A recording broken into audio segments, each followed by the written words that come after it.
you. It's really great to virtually be here. This is my second virtual presentation in the pandemic. I was on maternity leave for a lot of it. So, it's a new experience, but I'm excited to explore this new platform and share a little bit with you about what we do at the University of Minnesota. So I'm going to go ahead and try sharing my screen. Hang on. Okay. All right, so I was asked to talk a little bit about innovation in the next generation, and I'm going to address that from a few different angles. Hang on, here we go. Okay, so I wanted to talk a bit about the people that I think will form the next generation of professionals. I'll give a little caveat that, I direct an apparel design program, so we're more on the applied side of textiles. So these are students that are studying to be apparel designers in the broad sense of the term. And I'll touch on a little bit of what that means to us, but it's, it's ready to wear, but it's also a lot of other things.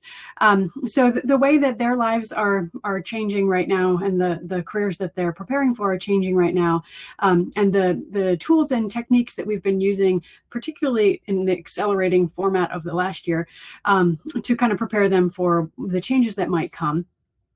So a lot of that is around process, the ways that we do the job that we have been doing, and the ways that we do the job that we think is emerging right now due to the current pressures, as well as just constant development and change in the industry. And again, that sort of leads us to what it is that we're designing. So the next generation of products. I'll be touching a little bit on our work in the Wearable Technology Lab, where we really spend a lot of time thinking about the future of clothing and what that might look like, and the textiles and tools that enable that. And then throughout, I think, as you're probably sick of hearing by now, this pandemic has changed everything. And I think a lot of that change is very exciting. And I think we'll see, big new things coming out of it, because we've all been sort of pushed to new approaches and new workarounds that in some cases have been really wonderful and beneficial, as well as the challenges that I'm sure we've all endured. So that's my sort of structure today. It's not going to be in those 4 sections exactly, but those are the themes that I'm going to try to touch on. Okay, so starting with our people, I direct the undergraduate apparel design program, and that's really a wonderful place to be. I think you get to interact with a wide variety of individuals and sort of help them pursue the careers and lives that they have in mind, and also help them to understand the possibilities for what that might be. So I wanted to kind of give you a little bit of an overview about things that I see sort of coming down the path, both in terms of technology and the way that technology is enabling different options, I guess, in apparel design, but also the sociocultural trends that I see bubbling up from the students. That's one of the more exciting aspects of being at a university, is really just feeling that societal change come up through the students. So some of the themes that they're interested in and excited about at the moment. Okay, so one of the things that's really accelerated fast in the last year is digital concept development. So rendering ideas and line plans and garment designs through a 3D environment, because we have been locked out of our studio more or less completely for a year now. So teaching an apparel design curriculum that was formerly entirely in the studio was, of course, a transition. But actually, we were well positioned to make that transition. We had already been moving steadily towards much more adoption of 3D tools. And being pushed out of the studio really just accelerated that. It just meant that we had to integrate those tools into almost all of our coursework, and not necessarily the later coursework or specific courses.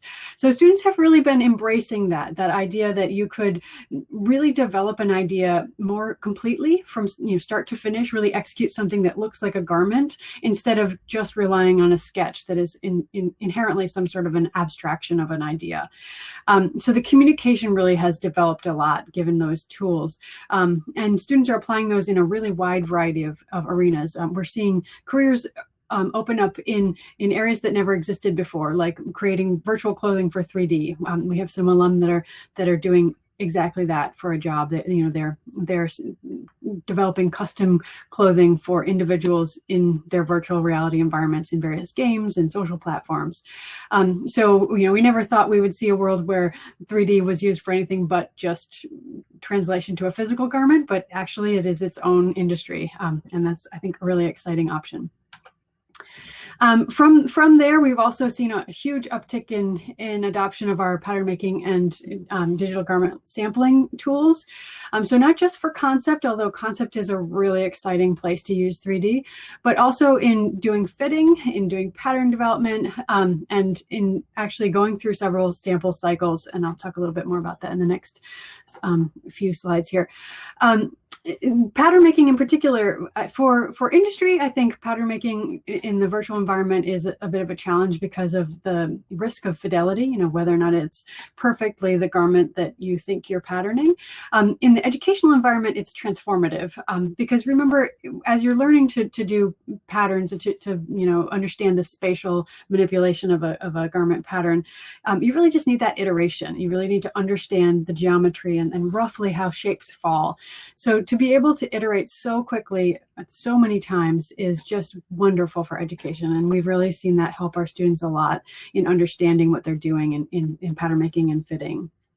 So we've been working towards digital sampling and digital fit. An example of this, so I teach a class in the fall semester that has for many years worked with charitable partners. The class is focused on the mass production process. So as a technical design studio, but it takes everything from concept development all the way through to delivering a manufactured product.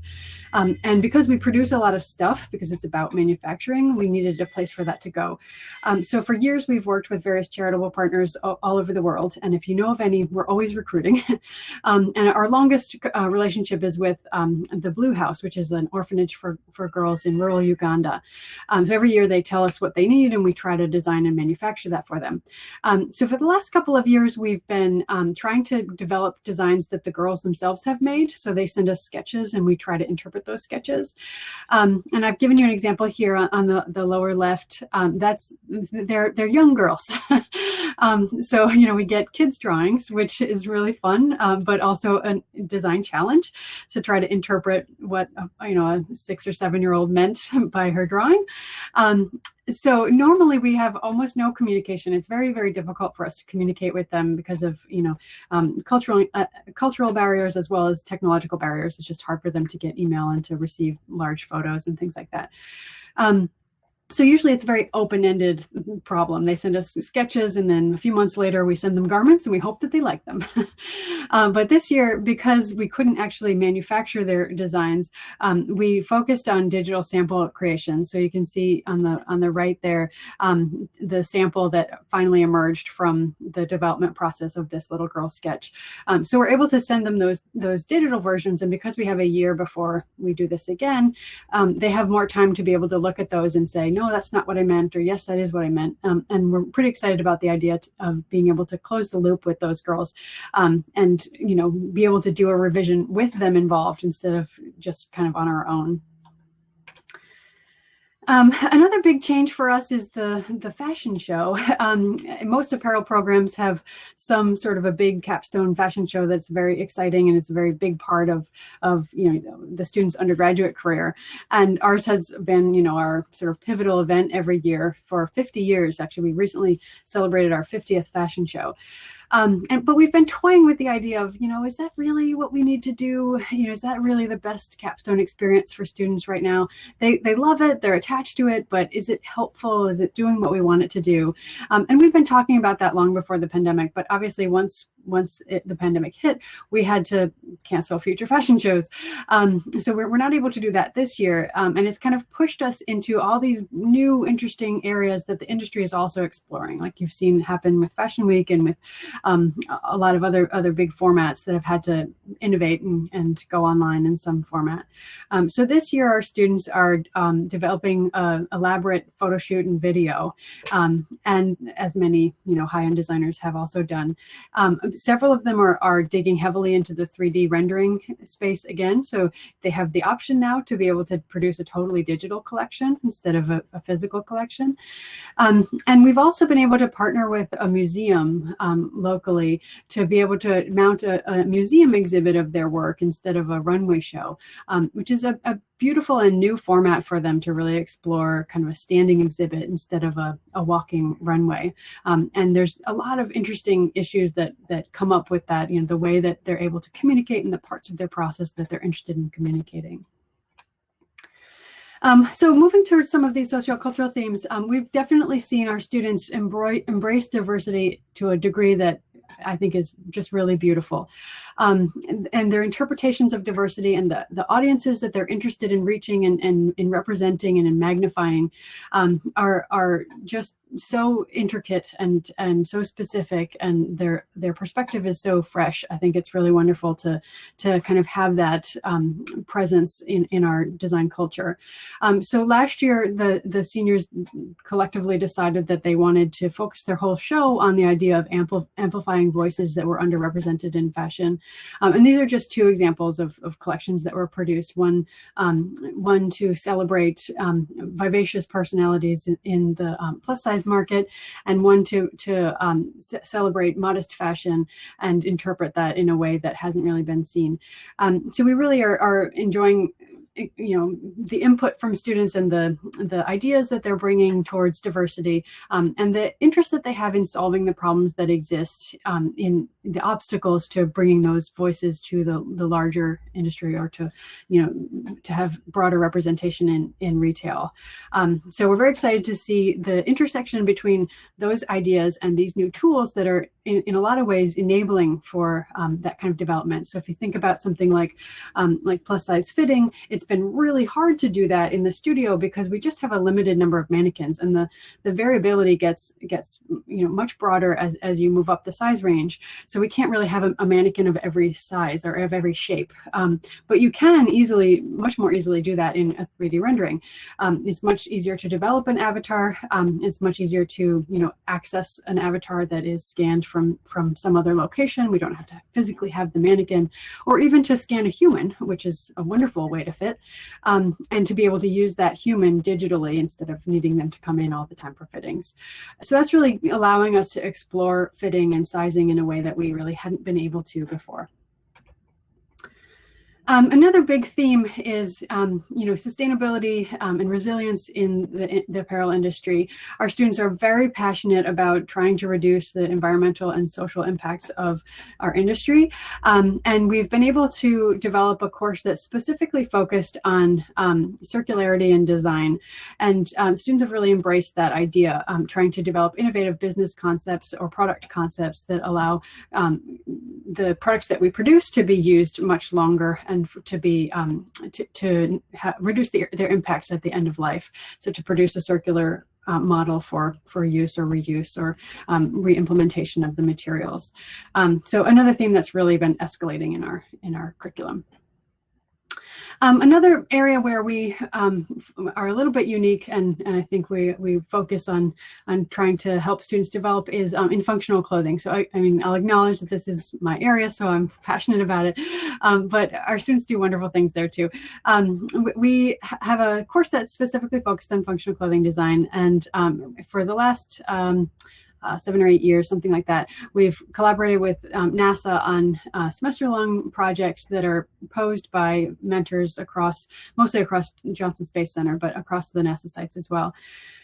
So those are specific topics that are usually related to space flight in some way, not necessarily spacewalking, like, you know, extravehicular activity or spacesuits, although that's a big part of it, but also intravehicular activity, the stuff that astronauts do day to day, and trying to enable better methods and tools for them to live and work either on the space station or now with our shifting focus to the Artemis program for lunar landing and further exploration.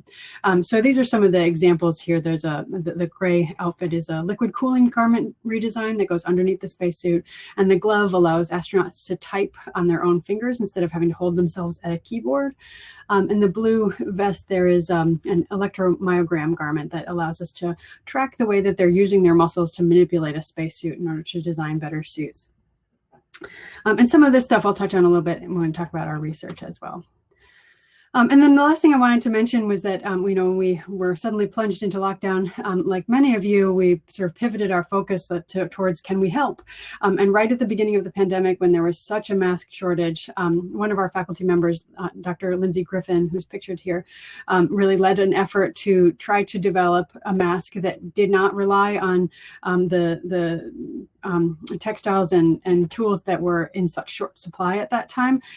So she designed a mask that's made using filtration media from other industries, and can be fabricated really, really quickly and easily by novices. So we were actually looking to repurpose the medical students who couldn't take classes anymore because all of their professors were a little bit busy. So they were interested in being the labor to produce some of these masks.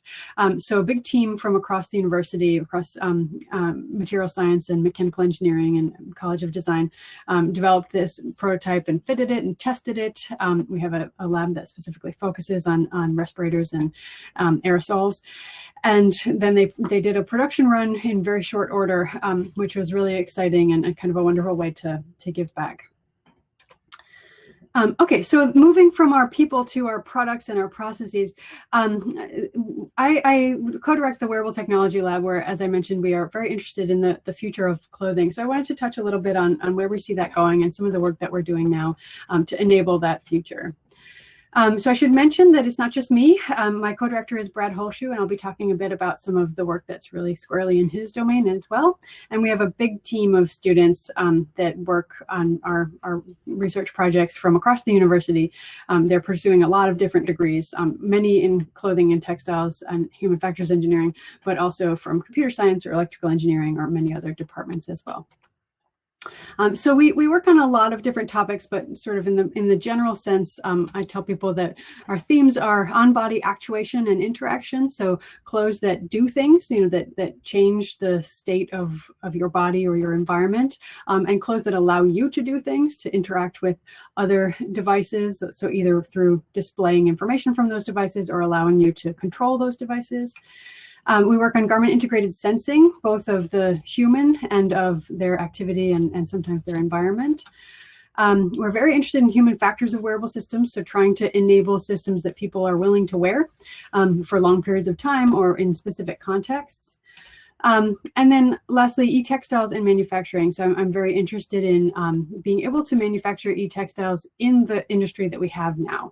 So the cut and sew industry, the textile industry that we have now, with a bit of a bias towards technologies that don't require retooling or development of brand new processes. But I'm more interested in adapting the processes that we have now to enable e-textiles.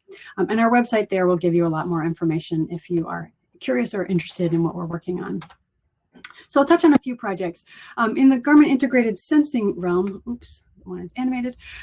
Here's an example of we do a lot of work with clothing that senses the way the body is moving and the positions that it might take. So we can use that information to, do very direct clinical things like monitor rehabilitation or try to prevent musculoskeletal injuries, but also to derive things like activity or intent. So what are you doing? What do you want? What can other devices do to support that? And sometimes also to close the loop. So when we work on actuated garments that are going to do something, the sensor is the input for that. So that's usually how the actuation knows what to do, or how we control like when it starts and stops and things like that. So these are some examples of garments that we've developed to sense various body postures and positions. But to give you a little more detail, we work a lot with this sensor that we developed in the lab. It's a textile strain sensor, so it detects stretch and bend and compression and forces like that.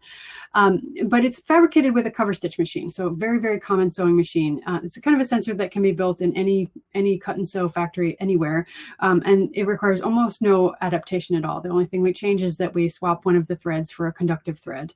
And then just because of the nature of the geometry of the stitch, it becomes sensitive to strain. And basically you can apply it as you apply any cover stitch, which really opens up a lot of possibilities for flexibility in manufacture. It's very cheap and it's reasonably reliable for an eTextile sensor. So we've used that for a lot of things, but I think it's a great example of how we can retool using our existing tools without requiring a brand new process or extensive retraining. Another example using existing machinery is the work we've done to develop eTextile heating actuators. So heated textiles are not that novel, but the method that we use is to apply a silver-coated Vectran thread as the heating element in a pattern that's applied by a pattern stitching machine. So again, this allows us to custom lay the heating actuator anywhere we want to on a garment, using a tool that's not uncommon in apparel manufacturing. So that really gives us a lot of customizability for that actuator, and we've been using it to try to develop systems that can effectively control the individual microclimate. So the idea is that if we can get you to wear a little bit of supplemental heating, there are a lot of contexts in which that's a lot more efficient than heating the environment. So we're hoping for a significant energy savings by supplementing your on-body heat instead of by heating a large space that may or may not be in current use. Another example, Brad is a specialist in shape memory alloy, so garments and textiles that change shape using shape memory alloy materials. So I've got a little video here showing you an example of this work, which is led by one of our graduate students, Rachel Granberry, who is on a NASA Space Technology Research Fellowship. So she's working on knitted shape memory alloy garments that are able to contract or change shape on the body to support, well, in her case, to support astronaut circulation. But this is a great example of a shoe design where the knit has been custom engineered to actually fit very precisely around the foot. She can get them to, the materials to take concave shapes as well as convex shapes. She can get them to contract auxetically, which is pretty exciting for textiles. And the idea is that it would be actuated by something even like body temperature, so that heat gun that she showed you there is necessary because it's a mannequin, but there are a lot of contexts in which this could be enabled just by your body heat. So you'd put on a loose fitting garment and then it would contract around to kind of custom fit to the body. So that's an area that's, I think, very exciting as well for textiles. Brad has also done some work looking at functionally variable knits, so trying to engineer fibers that would be that would have variable functionality along their length, and then mathematically model the way that that fiber would then be formed into a knit structure, such that when it is knitted, you get a pathway or a region or a specific location of embedded functionality. So an example would be if you had a filament that varies in conductivity along its length and you have conductive segments throughout, then when you knit that into a fabric, you would end up with a conductive pathway or a circuit basically laid through the knit structure. But in order to do that, we need to understand the way that that filament then maps to a knitted fabric with a lot of precision so that we can form the shape that we had designed. So as I mentioned, I'm pretty passionate about eTextile manufacturing. So this is an area that I've really kind of spent a lot of time.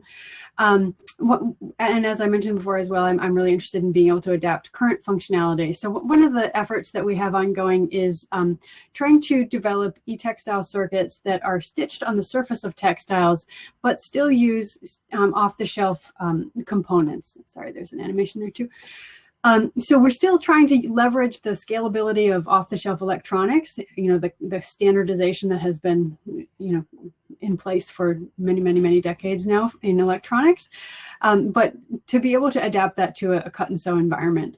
So basically what we do is we lay our conductive pathways, our traces, or what would be a printed circuit board in the regular electronics industry. We lay those with conductive thread using a pattern stitcher. Then from there, we basically do a process that's very similar to PCB fabrication or regular electronic fabrication. We screen solder paste onto the surface of that stitched board.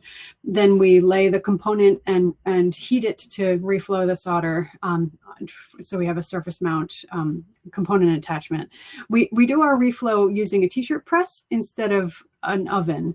We find that actually works better for the textile because the heat is a little bit more evenly absorbed, and it's the kind of equipment that would be in any cut and sew factory. So we use sewing machines and irons instead of etching or reflow ovens or things like that are more common to PCB fabrication. One of the challenges we have is getting all of our CAD systems to talk to each other. So that's an ongoing effort to try to integrate across, like for instance, a CAD pattern making software, a CAD graphic development software, a CAD circuit development software, a CAD computerized pattern stitching software. All of that we have to manually translate between each software package, and that's a solvable problem. So we would very much like a more streamlined process. Okay, so then lastly, and I'll go a little bit quick here because I know we're a little bit short on time. Another area I'm super passionate about is the impact that I think informatics and machine learning and artificial intelligence will have on design going forward. One of the biggest challenges we have right now is just how much consumption we have, and this is consumption per capita in the U.S. Number of garments, new garments per year per person in the U.S. And it's been around 60 to 70 garments since about 2000. So we've been 20 years of consuming a whole lot of clothing, and this doesn't even really scratch the surface because this does not get to the things that are not consumed. So the things that are returned or the things that are never sold.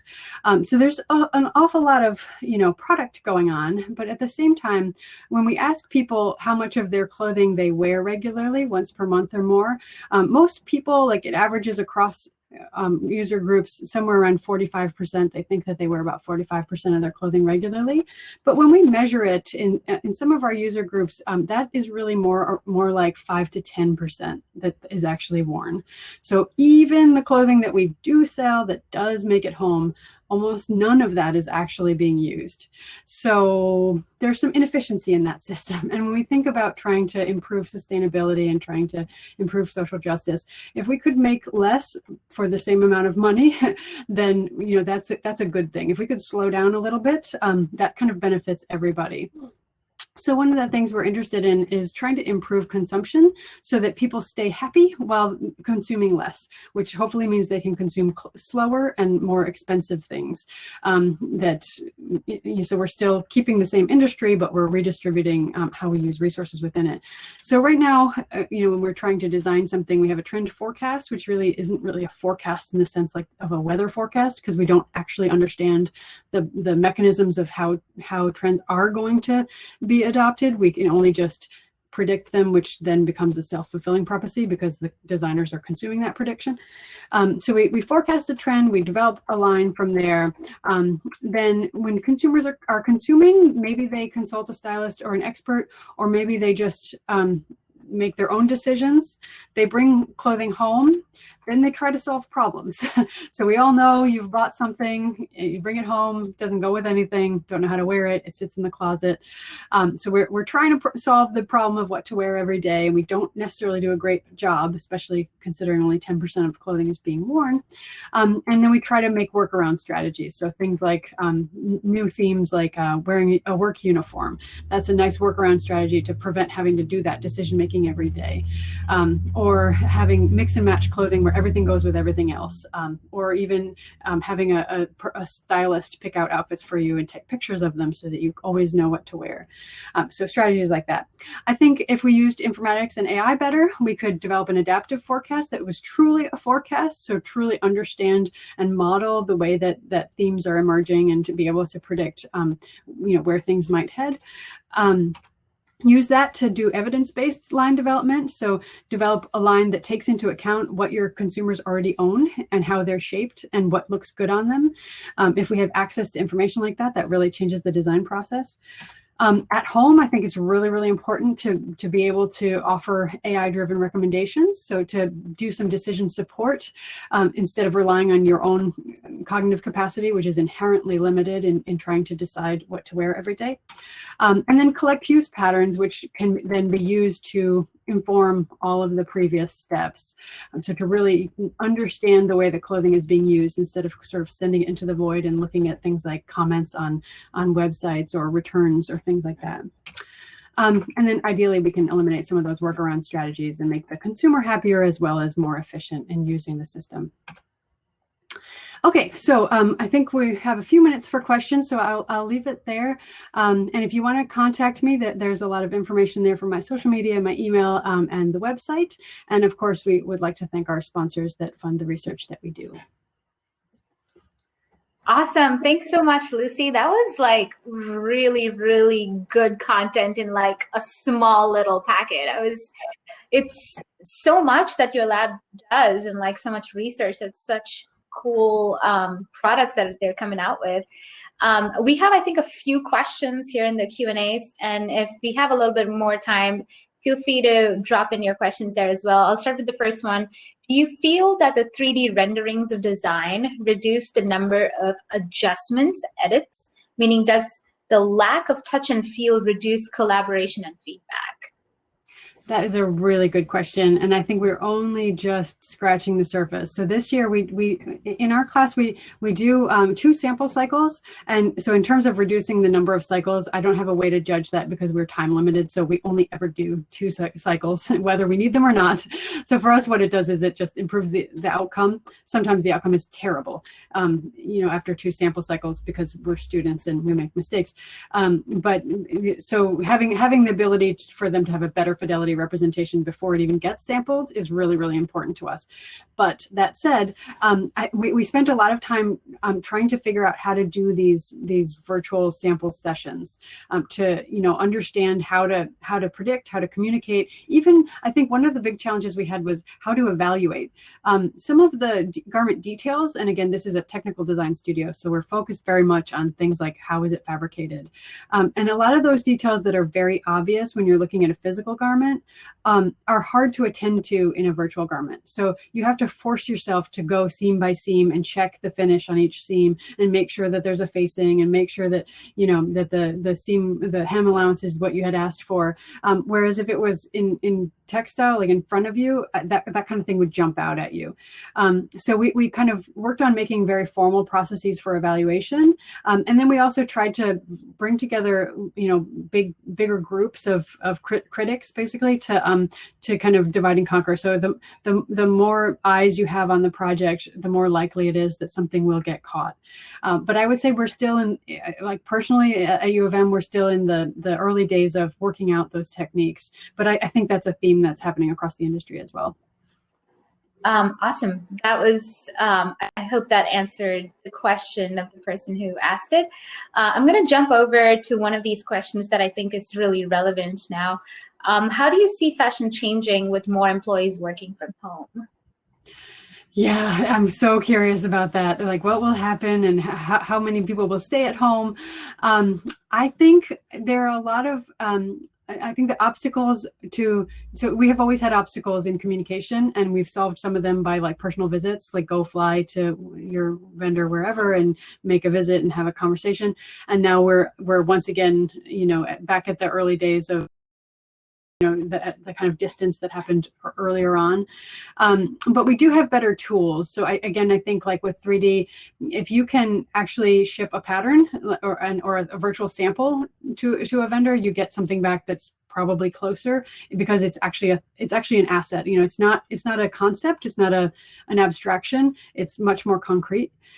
So one of the things that I'm curious about is now that we're moving so much more heavily towards 3D, will things like pattern making make it back into the designer's vernacular? Like there's a lot of designers that haven't made a pattern in their entire career since they left school, but now they could, like instead of sketching, they could actually be making patterns. And does that help? Does that hurt? Like, should we not allow that to happen? Should we embrace that? I think those are really interesting questions. Awesome. Can companies who want to know if a product is helping in reducing worker fatigue get help from your lab in doing such studies? Good question. So to measure things like ergonomics and performance, possibly, yeah, I would say let's have the conversation. Our lab kind of works before the product level. So like our job is to answer big science questions, less to actually develop product. So sometimes there's a product out there that's better suited to your needs. More robust. Lab equipment and lab prototypes are not always the most deployable things. But something a little further downstream than us might solve that problem better. But I would love to have the conversation. That's awesome. Regarding the Garmin integrated body sensing, is thought given to second life or future recycling efforts included in this process? As e-textiles grow, the recycling efforts will need to expand as well. And I think that ties into another question that's right after it. What are the best practices when one wants to recycle wearable technology garments? That is a really big question. The short answer is it's hard. The problem of mixed media is even harder when you introduce metals and things like that into the fiber content. So yes, it's hard. I think one of the things that I'm more excited about, I guess, I feel like we have a choice. Like, do you solve the recyclability of e-textiles thing, or do you stop having to recycle them? Solve the long-term use question. So I would love to see a future, acknowledge that it's a distant future, where we actually have garments that are transformable in their aesthetic function as well as in their computational function. This is my tinfoil hat scenario here, but buy one shirt and it's one shirt that is every shirt that you ever needed, and you literally just repair it forever. So because there's no need not to, it's transformable enough to be any new thing that it needs to be. So that novelty is still there. You don't need to actually replace the physical matter. You just need to replace the way that it looks or what it does. So I would much rather see a self-cleaning and uber functional garment than necessarily to try to enable more disposability in wearable technology. That makes sense. Awesome. Well, I think I'm gonna stop with that question because we have a couple more questions in here, but feel free to, I guess, chat it to Lucy. Lucy's going to stick around with us for a little bit. Thank you so much for sharing your presentation today, Lucy. I personally learned a lot about your lab, your work, and your research, and we look forward to all the products that y'all are coming out with. Great. It was great to be here. Awesome. Thank you.